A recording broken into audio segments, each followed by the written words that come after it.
Savez-vous qu'il y a un moyen pour peser la parole d'un homme? C'est ici ce que je vais vous raconter.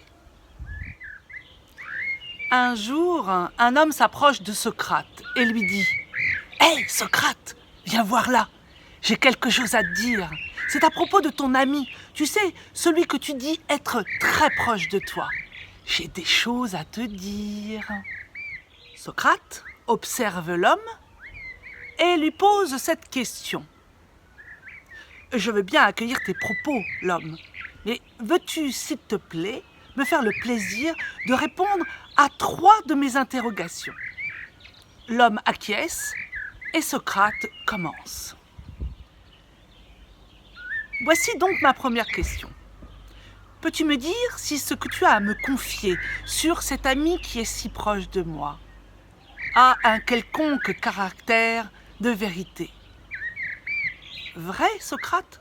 Oh, je ne crois pas. En fait, il s'agit de quelque chose qui m'a été rapporté par quelqu'un qui l'a su de quelqu'un d'autre. Non, je ne suis pas très sûre que ça soit si vrai que ça. Socrate regarde attentivement l'homme et lui pose sa seconde question.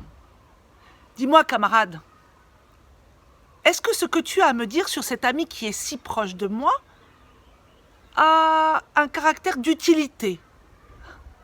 Utile?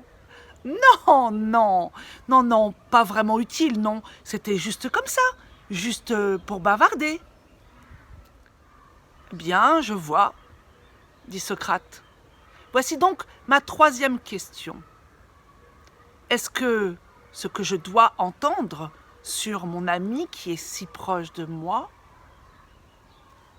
a un caractère de sympathie, de bienveillance? Bienveillance?